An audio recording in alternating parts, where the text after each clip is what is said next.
guys, for today's video, andito ako ngayon dito sa Terminal 1 at ako ay may susunduin. So dito ang aking susunduin ay talagang hindi alam sa kanila na siya ay uwi. Surpresa, ang nakakaalam lang yung kanyang anak, yung kanyang isang prinsesang Shay. So ngayon guys, ay hinihintay namin siya. Ang sabi ay alas 4 daw ang lapag niya rito sa airport. Probably mga 5 yun ay lalabas ng airport. Sabi ay uwi na ng Bulacan. Siguro malis kami doon mga 1:30, medyo traffic pa. Uwian na kasi ngayon, uso na uwian dahil December.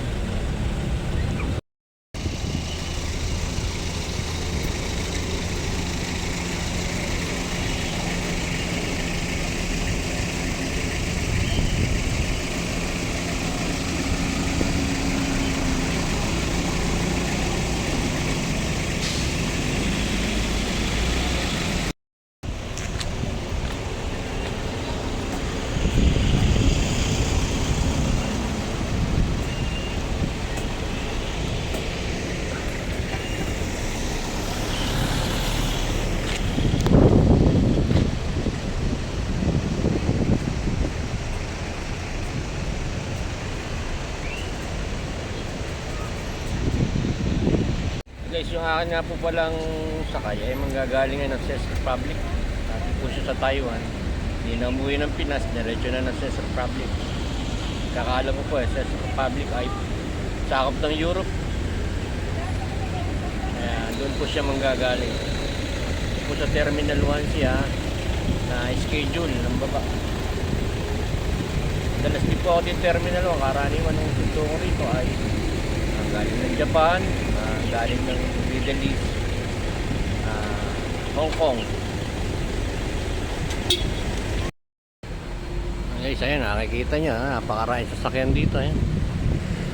Dahil nga ho, panahon na naman ng uwian.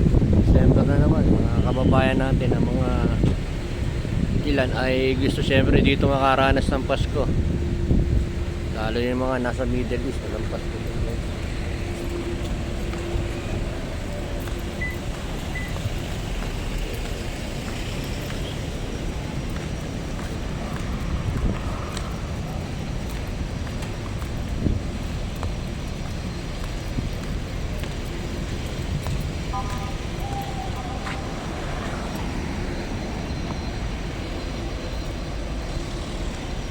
Tayo ay upo muna rito at titingnan natin yung ganda ng airport guys. Ayan o.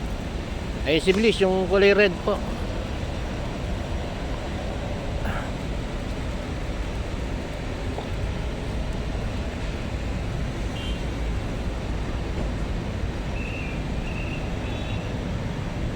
Porte na.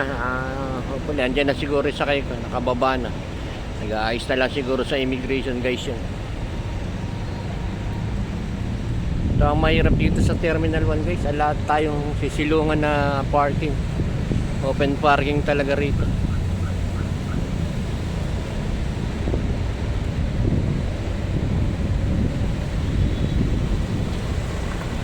Ayan, dahil sasakyan guys. May mga padating pa. Yan kanya-kanyang ano yan. Maaaring yung iba maghahatid. Pero mostly ay susundo po yan ng mga kamag-anak.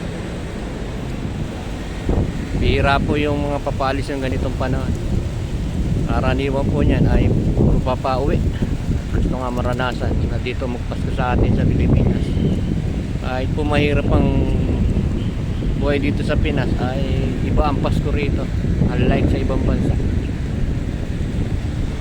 Intact po kasi ang pagmamahala ng pamilya rito sa atin.